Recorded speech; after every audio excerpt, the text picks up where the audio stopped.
ল্যাংড়া কানার মাছ চুরি সুখদেব দাস। ওই পাড়ার ওই ল্যাংড়া কানা যমজ দুটি ভাই ভোর দুপুরে রাজবাড়িতে মাছ ধরিতে যায়। ল্যাংড়ার হাতে দুইটা ছিপ, কানার হাতে থলে। রাজবাড়িতে ধরবে মাছ সবার বড় ছিল।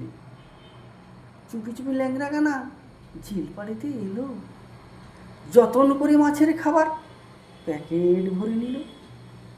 এদিক ওদিক দেখছে ল্যাংড়া ঝিল পাড়েতে বসে। কানা আবার দেখতে পায় না, বসলো ল্যাংড়ার পাশে।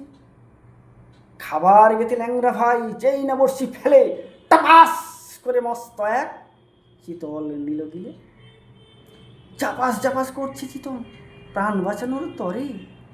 ফুটলো হাসি ল্যাংড়া কানার চিতল মাছটি ধরে। ফিস ফিসিয়ে কানা বলে, ওরে ল্যাংড়া ভাই, কেমন করে মাছটি নেব চিন্তা করি তাই। কানা বলে, ওরে ল্যাংড়া, আন্না ভেঙে লাঠি, কাঁধে তুলে দুভাই নেব গামছা দিয়ে বাঁধি। ল্যাংড়া কানা মাছটা নিয়া করছে টানা টানি। উঠলো জেগে রাজামশাই আওয়াজখানা শুনি। তটস্থ হয়ে রাজামশাই মন্ত্রী দিলে হুকুম, ঝিল পাড়িতে কিসের আওয়াজ একটু গিয়ে দেখুন। রাজা রাজেশ শুনি মন্ত্রী এলো ঝিলের পাড়ে, দেখে ল্যাংড়া কানা যাচ্ছে মাছ ধরে।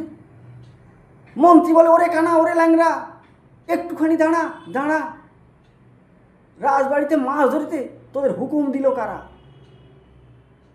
মন্ত্রী মশাই ডাকটি শুনে মাছটি ফেলে দিয়ে ল্যাংড়া কানা লুকাই গেল জানটি হাতে নিয়ে।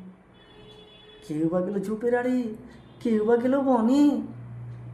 মন্ত্রী মশাই দেখতে পেয়ে ধরলো তাদের কানে।